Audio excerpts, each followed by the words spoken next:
Ambassador Velrix stood on the bridge of the Centauri flagship, staring at the stars ahead.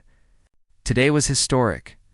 The Galactic Council was making first contact with humanity, a new species that had just discovered faster-than-light travel. Velrix felt excited and a little superior. After all, the Council had been traveling the stars for 10,000 years.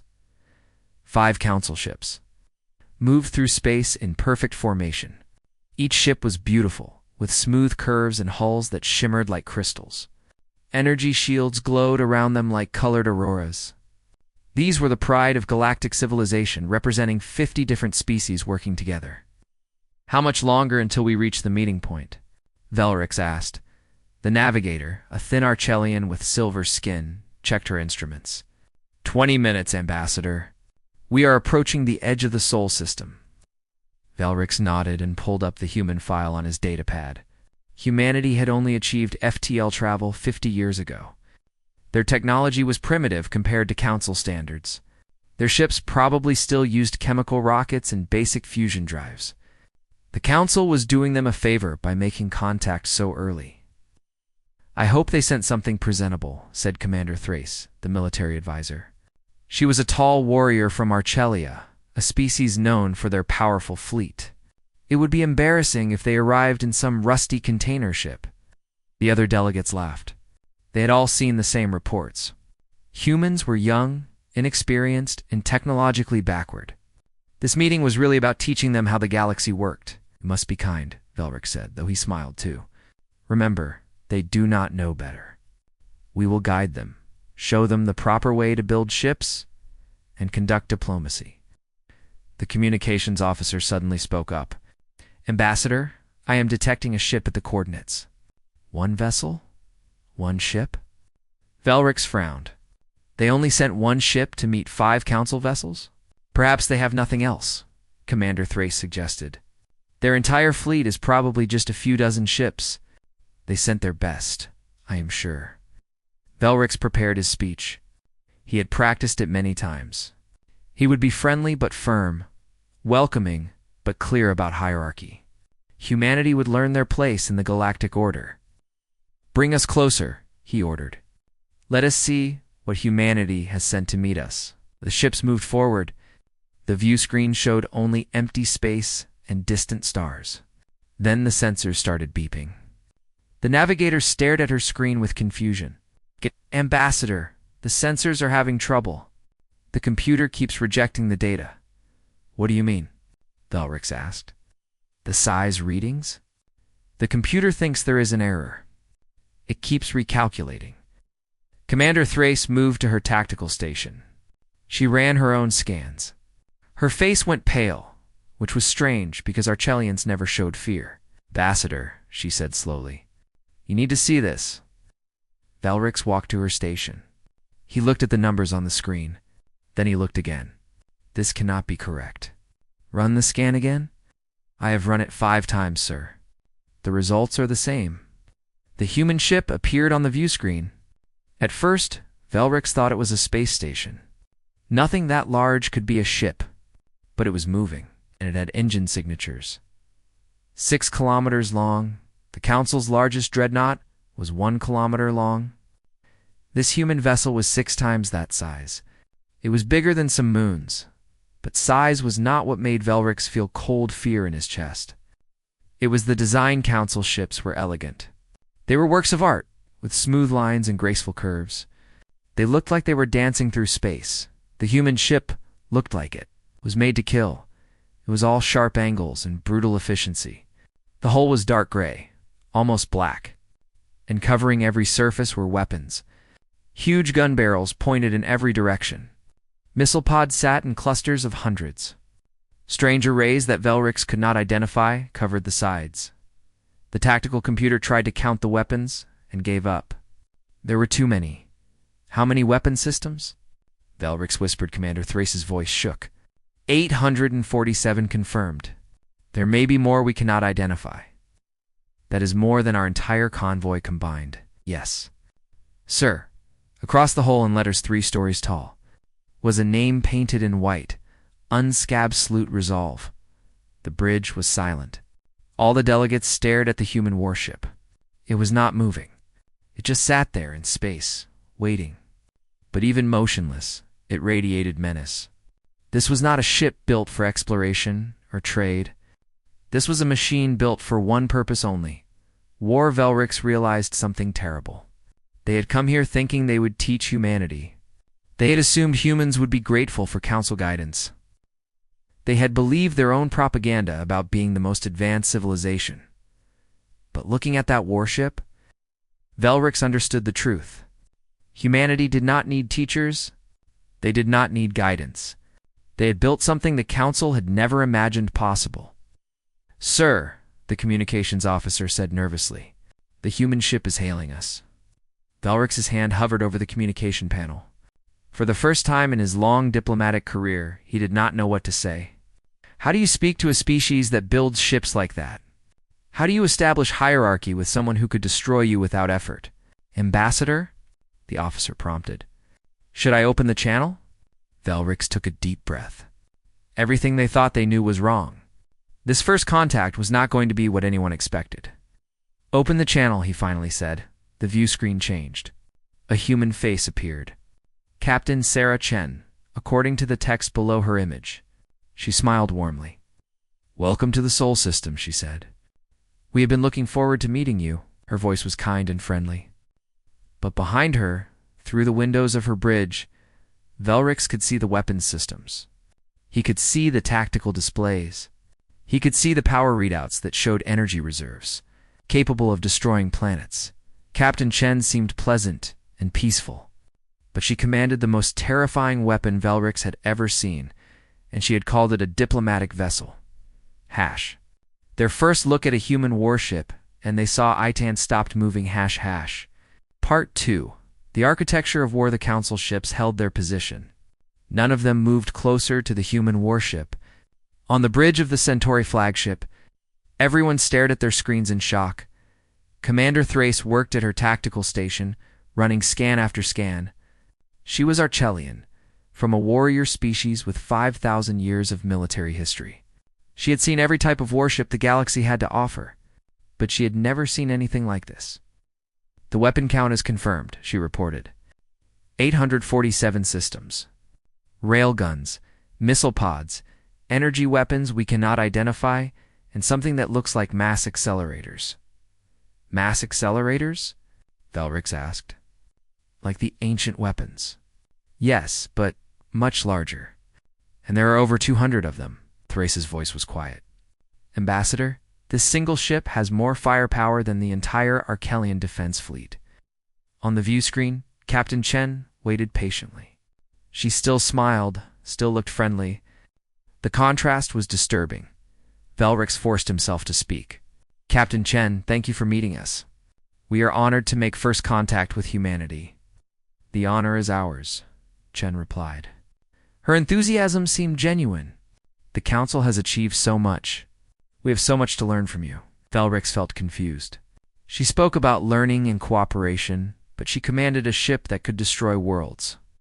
He had to understand. "Captain, may I ask a question? Why did you send a warship to a diplomatic meeting?" Chen looked puzzled. "A warship?" "Ambassador, this is the UNSC Absolute Resolve. It is assigned to the diplomatic corps. We would never insult you by sending a military vessel to a peace conference."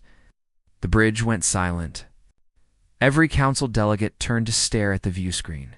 "This is not a military ship," Commander Thrace asked carefully. "Oh, Commander, this is a diplomatic vessel. Our military ships are much more specialized." Chen seemed to realize their confusion. Perhaps there has been a misunderstanding about human ship classifications. Velrix felt dizzy. If this monster was diplomatic, what did their military ships look like? "Captain Chen," he said slowly, "would it be possible to see your ship? A tour, perhaps?" "Of course, I would be delighted to show you around." Chen's face lit up with genuine pleasure.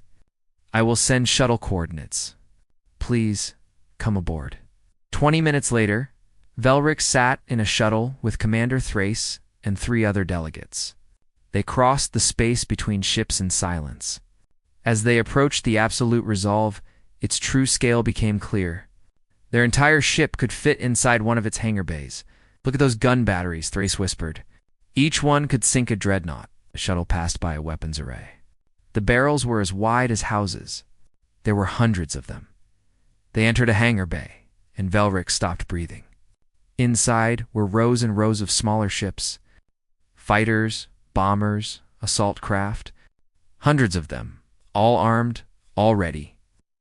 "This is just Hangar Bay 7, the pilot said casually.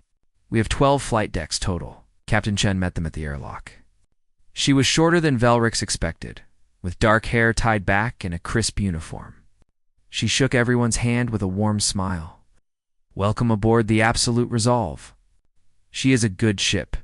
The crew is proud of her." Chen started walking, and they followed. "I thought we could start with the forward observation deck, then visit medical, engineering, and maybe the arboretum if you were interested." The corridors were massive, wide enough to drive vehicles through. Every wall was reinforced metal. Every intersection had defensive positions built into the structure. Blast doors sat at regular intervals, ready to seal sections. "How many crew members do you have?" Velrix asked. "Current complement is 12,000, Chen replied, though we can house up to 20,000 in emergency situations. Plus the Marines, of course, Marines. The military personnel? We carry 8,000 Marines with their equipment and vehicles." She said it like it was normal. "Every diplomatic ship has them. You never know when you might need to evacuate a colony or provide disaster relief." They passed crew members in the corridors. Humans of different colors and sizes, all in uniforms. They saluted Captain Chen and smiled at the aliens. A young man with bright eyes stopped them. "Captain, are these the council delegates?" He looked excited. "I am Engineer Marcus Webb. I have been reading about Centauri shield technology. It is amazing. Do you really use quantum harmonics?" Velrix found himself answering questions about shield systems while walking through a warship. The cognitive dissonance was overwhelming. These humans were friendly, curious, and kind. But they had built this. Chen took them to an observation deck overlooking a weapons bay. Through the transparent floor, they watched automated systems load projectiles into a massive railgun. Each projectile was the size of their shuttle. "This is one of our main kinetic weapons," Chen explained. "It accelerates a solid tungsten slug to 3% of light speed. The impact energy is equivalent to a small nuclear weapon." "How far can it shoot?" Commander Thrace asked. "Effective range is about 200,000 kilometers. Beyond that, targeting becomes unreliable." Chen smiled. "It is actually one of our older designs. More reliable than the new plasma accelerators, though those hit harder." Velrix had to ask the question everyone wanted answered. "Captain Chen, why? You have never encountered hostile aliens. Why build something like this?" Chen's expression became serious. She gestured for them to sit at a table near the windows. She was quiet for a moment, thinking. "Ambassador, do you know about human history?" she finally asked. You achieved spaceflight about 300 years ago." "Yes, but before we reached the stars, we nearly destroyed ourselves." Chen looked out at the weapons bay. "Humans fought terrible wars. We invented weapons that could destroy our entire planet. Nuclear bombs, biological weapons, things designed only to kill. And we almost used them, but you did not," Velrix said. "No, we pulled back from the edge. We united. We decided to work together instead of fighting." Chen turned back to them. "But we learned something important. We learned that hoping for peace is not enough. We learned that kind people must be capable of terrible things, or cruel people will take everything from them." "So you built these ships?" Thrace said quietly. "We built them because we were afraid. Afraid of what might be out here among the stars. Afraid of encountering something that would destroy us before we could even say hello." Chen's voice was steady. "We hoped we would meet friends, but we prepared to meet enemies. Because that is what survivors do." Alarms suddenly blared throughout the ship. The lighting changed to red. Chen stood instantly, all friendliness gone, replaced by pure military command. "All hands, battle stations. Unknown vessels entering the system? Her voice was hard now. If signals indicate Krithax raiders. Commander Thrace stood up fast. Krithax here. 12 ships, dropping out of FTL at high speed. Chen looked at the delegates. You might want to see this. The Krithax have been attacking Council border worlds for months, correct? Let me show you why they will not attack Sol. She walked toward the bridge, and the delegates followed, their hearts pounding. They knew the Krithax well. The raiders had terrorized Council space for over a year, destroying dozens of colony ships. Council military forces had failed to stop them. Now, the raiders had come to human space, and Velric suddenly felt sorry for them. Hash. Their first look at a human warship and they saw Atan stopped moving ##. Part 3. The demonstration, the Bridge of the Absolute Resolve, was organized chaos. Officers moved quickly, but calmly to their stations. Screens lit up with tactical information. The red alert lights painted everything in crimson. Captain Chen stood in the center, completely composed. Tactical report. 12 Krithax raider ships, Captain. They just dropped from FTL at the system's edge. Distance, 400,000 kilometers. They are accelerating toward us. Velrix and the other delegates stood against the back wall, trying to stay out of the way. Commander Thrace watched everything with professional interest, though her face showed worry. The Krithax Thrace whispered to Velrix. They are dangerous. Fast ships, heavy weapons. They have destroyed over 30 Council vessels in the past year. On the main view screen, the raiders appeared. 12 dark ships with aggressive designs, covered in armor and weapons. They looked deadly. Hailing frequencies, Chen ordered. A Krithax appeared on screen. It was reptilian, with scales and yellow eyes. It hissed when it spoke. Human vessel, you will surrender your cargo and the alien ships. Do not resist. We have killed many Council ships. You are next. Jin's expression did not change. Negative. This is human sovereign space. Leave immediately or be destroyed. The Krithax laughed, a horrible sound. You are one ship. We are 12. Surrender or die. The screen went dark as the connection ended. Captain, the tactical officer said. They are arming weapons and increasing speed. Time to weapons range. 6 minutes at current velocity. Velrix expected Chen to call for more ships, to ask for help, to prepare to run. Instead, she smiled. It was not a kind smile. Weapons free, she said calmly.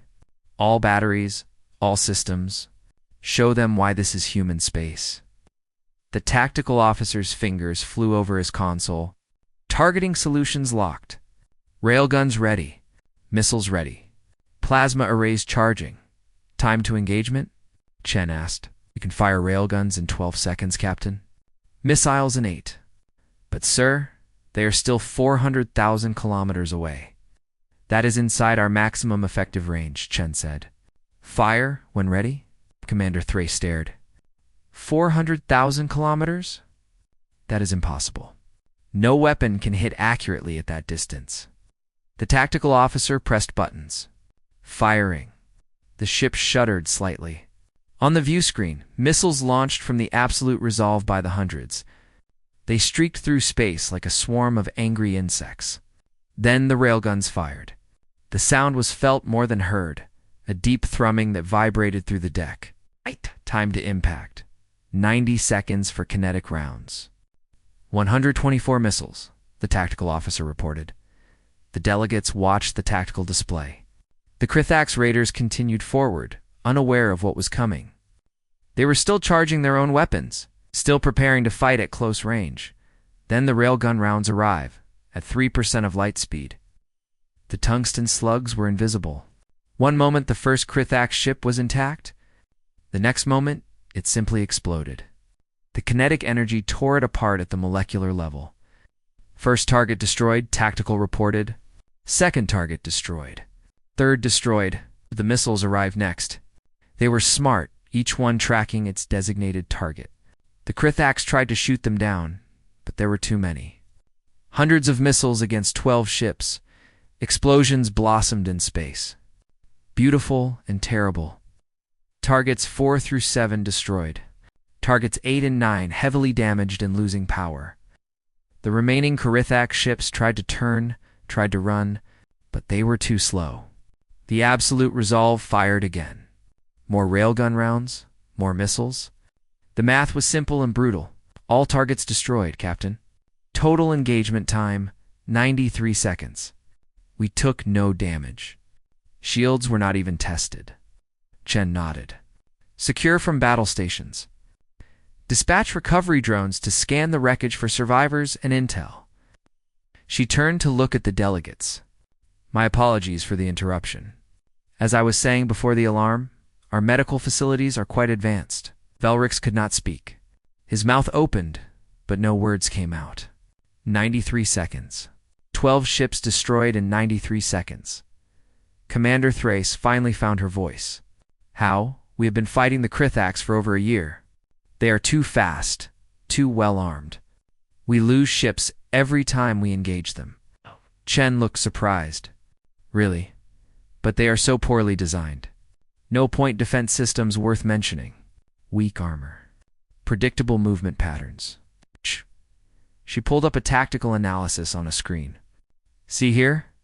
They rely entirely on speed and close-range firepower. Against an enemy with long-range precision weapons, they have no chance. But no one has long-range precision weapons, Thrace said. Not at 400,000 kilometers. The physics do not allow for accurate targeting at that distance. The physics are difficult, Chen admitted, but not impossible. Our targeting computers account for relative velocity, gravity wells, even stellar wind. And the railgun rounds are moving so fast that even if we miss, the target has very little time to evade. Velrix finally managed to speak. Captain Chen, how many ships like this does humanity have? Chen pulled up another display. It showed the human fleet in neat rows of icons. Ships of the Absolute Resolves class. 47 in active service. Then we have 200 heavy cruisers, 600 destroyers, and about 2,000 frigates, though those are much smaller, of course. That is your entire military? Velrix asked hopefully. Oh no, these are just the diplomatic corps and border patrol vessels. Chen scrolled through more displays.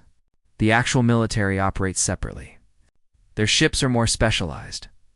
Larger, in most cases. Larger. The word hung in the air like a death sentence. How much larger? Commander Thrace had to ask. Well, the Titan-class dreadnoughts are 15 kilometers long. We have 12 of them. Then there are the carrier groups, the siege platforms, the orbital defense networks. Now Chen stopped when she saw their faces. But we have no reason to use those. They are just for defense. Against what? What could possibly threaten humanity if they had ships that made the Absolute Resolve look small? May I ask, Velrix said carefully, what is the total size of your military fleet? Chen checked a screen. Current active-duty vessels, 8,342. Another 2,000 in reserve, plus orbital platforms, ground-to space weapons, and the automated defense grid. The number hit Velrix like a physical blow. The entire Galactic Council, representing 50 species and 10,000 years of civilization, had a combined military of roughly 3,000 ships. And most of those were escorts and patrol boats. Humanity alone had more than 10,000 warships, and every single one was more powerful than anything the Council could build. Ambassador, one of the other delegates said quietly. I think we need to reconsider our approach to this first contact. Velrix agreed completely. They had come here to teach humanity about the galaxy, to guide them, to show them how things worked. Instead, they had discovered that humanity could conquer the entire Council in a matter of months if they wanted to. The power imbalance was not just significant. It was overwhelming. Captain Chen Velrix said, I think we need to have a very different conversation than the one we planned. Oh. Chen smiled. It was a kind smile again, not the cold one from battle. I thought you might say that. Would you like some coffee? It is a human beverage. I think you will like it, and we can talk about what humanity really wants from this first contact. As they followed her to a conference room, Velrix looked back at the view screen. The wreckage of the Krithox raiders drifted in space. 12 ships destroyed in 90 seconds by weapons fired from 400,000 kilometers away. And this was just a diplomatic vessel. What had they stumbled into?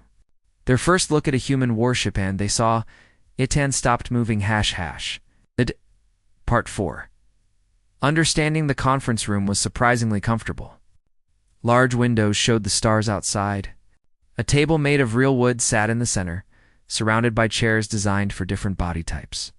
Captain Chen brought them coffee in ceramic mugs, not military-issue containers. Velrix held his mug carefully. The drink was hot and bitter, but not unpleasant.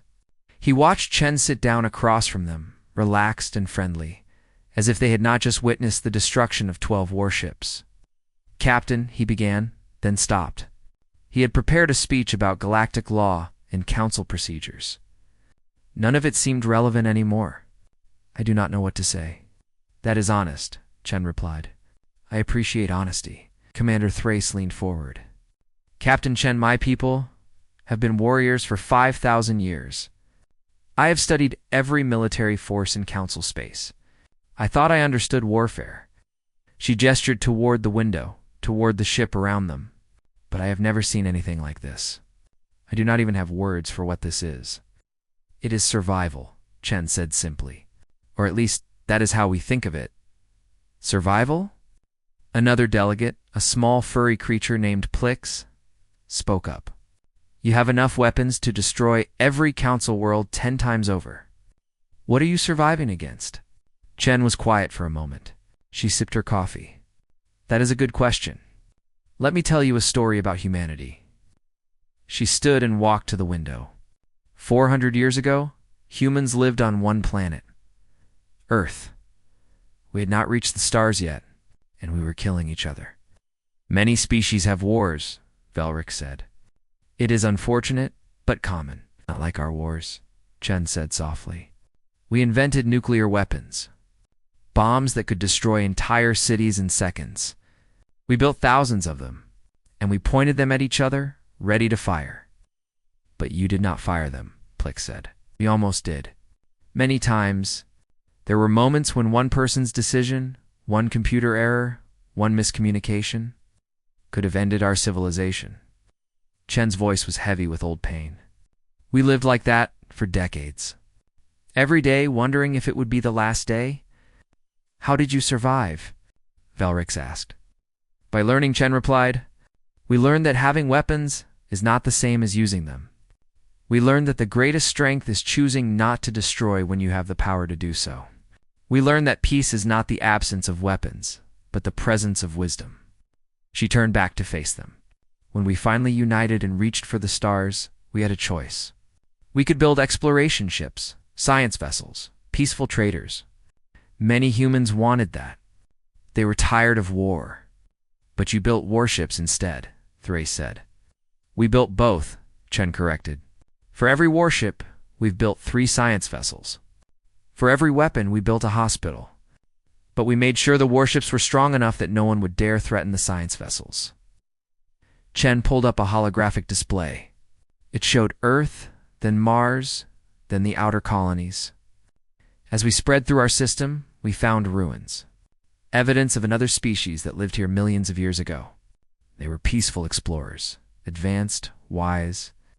"What happened to them?" Velrix asked, though he thought he knew. "They were destroyed. We found the evidence in their ruins. Another species came, saw that they were peaceful and defenseless, and took everything. The peaceful species died because they could not defend themselves." Chen's eyes were hard. "We decided that would never happen to humanity. We would be kind, but never defenseless. We would seek peace, but be prepared for war." Plix's fur rippled with emotion. "So you built all this out of fear?" "Out of caution," Chen said. "Out of responsibility. Because we learned something important. If you have the ability to protect others, and you do nothing, you are responsible for their suffering." She pulled up more displays. They showed reports of Krithax raids on council worlds. Colonies destroyed. Ships captured. Civilians killed. For a year, these raiders have attacked your people. You know they are coming, but you cannot stop them. Why? Commander Thrace's jaw tightened. Our ships are not fast enough. Not strong enough. We try to protect the colonies, but we arrive too late, or with too few ships. And how many civilians have died? Chen asked quietly. Over 10,000, Thrace admitted, including children. That will stop now, Chen said. It was not a boast or a threat. It was a simple statement of fact. The Krithax operated because no one could stop them. Now they know humans can. They will not come back. Velrix felt something shift in his understanding. You did not build these ships to conquer. No, Chen said. We built them to prevent conquest. There is a difference. You could conquer, Thrace said. If you wanted to. Your fleet could sweep through Council space in months. We could not stop you. That is true, Chen agreed. We could, but we will not. Do you know why? Why? Velrix asked. Because that is not who we are. Chen sat back down. We learned something from almost destroying ourselves. We learned that having power means having responsibility. The strong must protect the weak. Or what is the point of being strong? She pulled up a new document. This is our proposal to the Galactic Council. We want to join as full members, not as students or subordinates. In exchange, we offer protection to all Council worlds. Our fleets will patrol Council space. Raiders like the Krithax will be stopped. Colonies will be safe. What do you want in return? Velrix asked. There was always a price. Knowledge, culture, friendship. Chen smiled.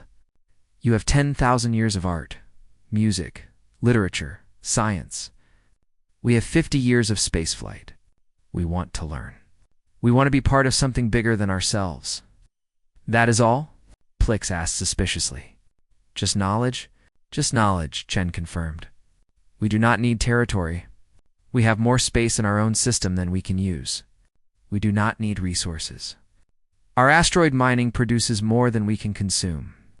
We do not need subjects. We want partners. Velrix looked at his fellow delegates. They all looked as confused as he felt. This was not how powerful species behaved. Powerful species took what they wanted. They conquered. They ruled. I do not understand, he finally admitted. You have the power to rule the galaxy. Why settle for partnership? Chen laughed. Because ruling the galaxy sounds like a terrible job. Do you know how much paperwork that would be? She became serious again. Ambassador, we do not want to rule anyone. We want to live in a galaxy where everyone is free and safe, where children can grow up without fear, where species can explore and create and build without worrying about raiders or conquerors. You want peace, Thrace said slowly. We want peace, Chen agreed. But we learned that wanting peace is not enough. Someone must be strong enough to defend peace. Someone must be willing to stand between the innocent and the cruel. We chose to be that someone. Alrix thought about the Krithax. 12 ships destroyed in 90 seconds. The raiders who had terrorized Council space for a year ended in less time than it took to drink coffee. The Council will be afraid of you, he said honestly. I know, Chen replied. That is why we are being completely open. We are showing you our capabilities, our fleet strength, our weapons. No secrets. We want you to understand that while we are powerful, we are also trustworthy. How can we trust you? Plix asked. Trust must be earned. You are right, Chen said. So let us start earning it. Give us coordinates for your worlds that are threatened by raiders. We will protect them. Let us patrol one sector of Council space for 6 months. If we abuse that trust, you can ask us to leave. But if we prove ourselves, then perhaps we can expand the partnership. Velrix realized she was offering them a trial period, a way to test humanity without committing fully. It was ... reasonable, intelligent, not the behavior of conquerors. I will need to discuss this with the Council, he said. This is a bigger decision than I can make alone. Of course, Chen said. Take all the time you need. We have waited 50 years to meet you. We can wait a little longer. She stood, and they all stood with her. "Before you go, would you like to see the rest of the ship? The Arboretum is beautiful. We have trees from Earth growing here, including a small forest. It helps the crew feel at home, a warship with a forest inside." Valrix was not surprised anymore as they followed Chen through the corridors. Valrix thought about everything he had learned. Humanity was powerful. Yes, overwhelmingly powerful. But they were also wise. They understood that power without wisdom led to destruction. Maybe that was what the galaxy needed. Not another empire. Not another conquest. But a guardian? A shield? A species strong enough to protect everyone and wise enough not to abuse that. Strength, maybe humanity, was exactly what the Council needed, even if they did not know it yet. Their first look at a human warship and they saw.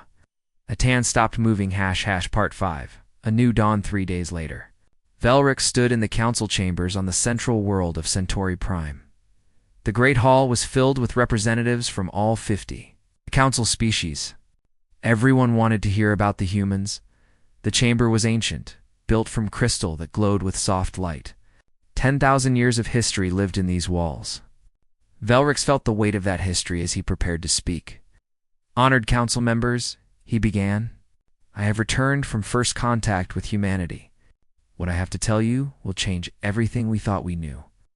He activated the holographic display. The image of the UNSC Absolute Resolve appeared, rotating slowly. Gasps filled the chamber. "This is a human diplomatic vessel," Velrix said. He let that sink in. "It is 6 kilometers long and carries more weapons than our entire defense fleet combined." The council erupted in noise.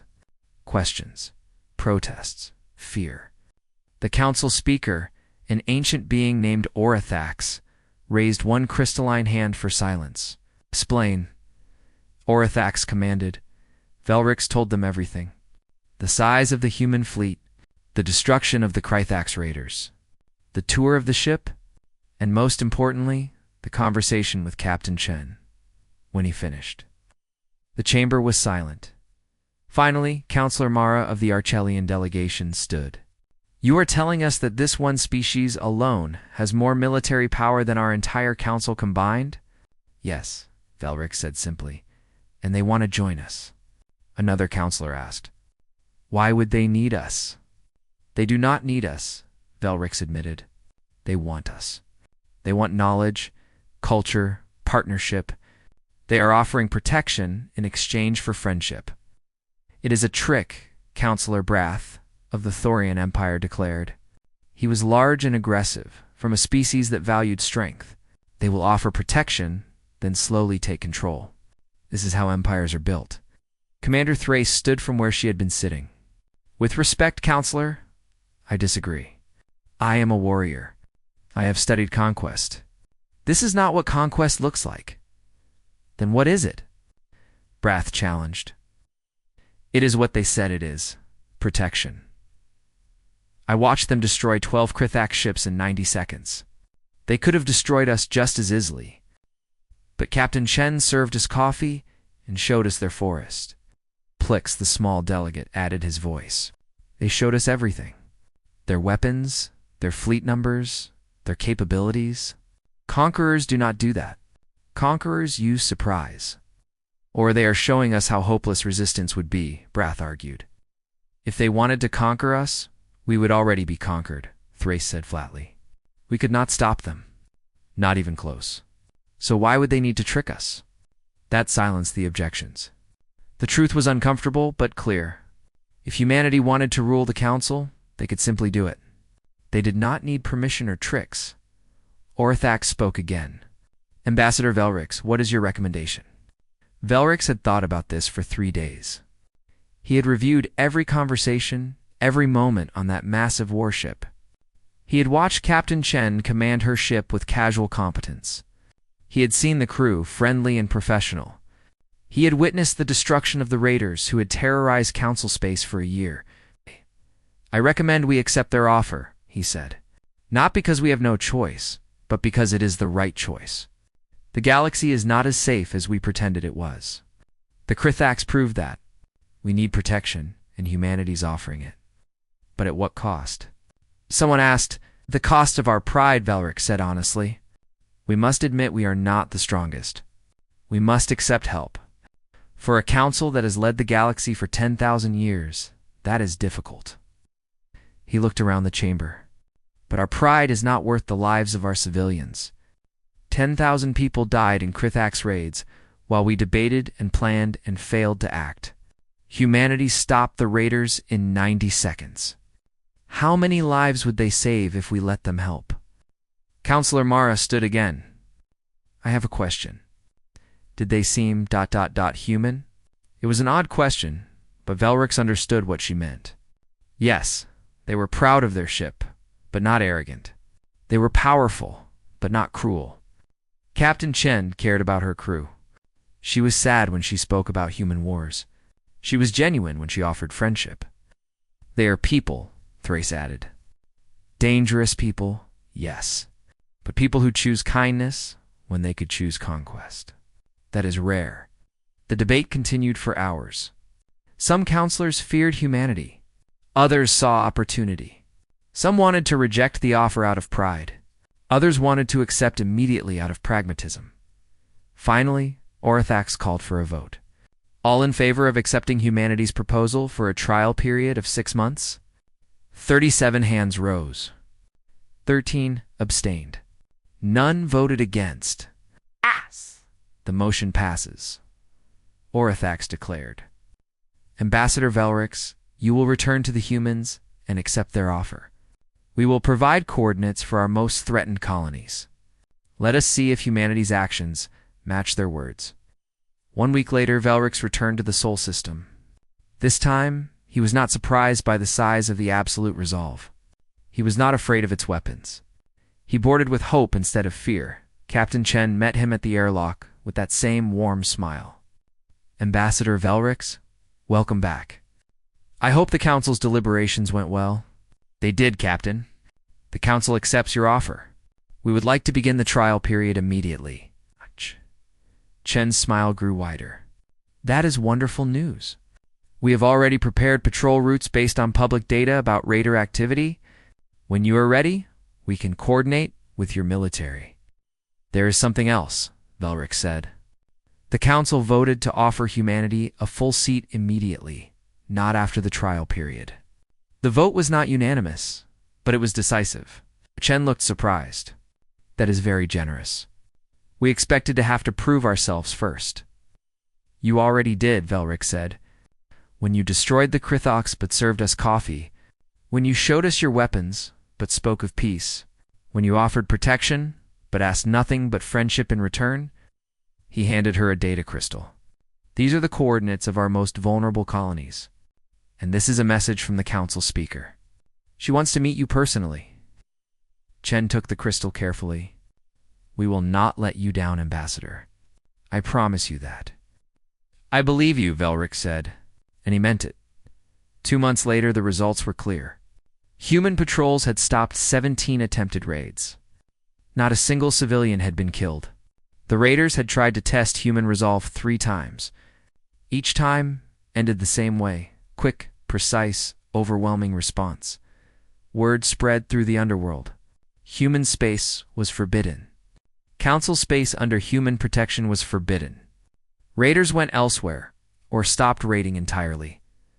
For the first time in over a year, colony ships traveled without fear. Trade routes reopened. Children played without looking at the sky in terror, and humanity kept its promises. They patrolled but did not occupy. They protected but did not rule. They were powerful but chose to be kind. 6 months later, the Council voted again. This time it was unanimous. Humanity was granted full membership with all rights and responsibilities at the ceremony. Velrix stood beside Captain Chen. She wore a formal uniform now, promoted to Admiral for her role in the partnership. The Absolute Resolve hung in orbit above them, visible through the crystal ceiling, no longer a threat, but a guardian. We were wrong about you, Velrix told her quietly. We thought we would teach you about the galaxy. We thought we were the wise elders and you were the young students. You are wise, Chen said. 10,000 years of peace is an achievement. We have much to learn from you. But you taught us something important, Velrix continued. You taught us that wisdom is not just knowledge. It is knowing when to be strong and when to be gentle, when to fight and when to show mercy. We had forgotten that. Chen looked up at her ship. We learned it the hard way. We almost destroyed ourselves because we forgot that having power means having responsibility. We do not want anyone else to learn that lesson the way we did. Orthax approached them. The ancient council speaker looked at Chen with respect. Admiral Chen, on behalf of the Galactic Council, I welcome humanity as full members. May our partnership last 10,000 years more? May it last much longer than that, Chen replied. She smiled. After all, we have a lot of galaxy to explore together. As the ceremony continued, Velrix looked out at the stars. He thought about that first moment when he saw the absolute resolve and felt fear. Now when he looked at it, he felt safe. The galaxy had changed. Not through conquest or force, but through choice. Humanity had chosen to be guardians instead of conquerors. The Council had chosen to accept help instead of clinging to pride. And somewhere out there in the dark between stars, raiders and pirates and those who preyed on the weak had learned a new lesson. The galaxy was protected now. Protected by a species that built weapons of terrible power, but wielded them with wisdom. Protected by humans who understood that the greatest strength was choosing mercy. When you had the power to destroy, Velrix smiled. The future looked bright.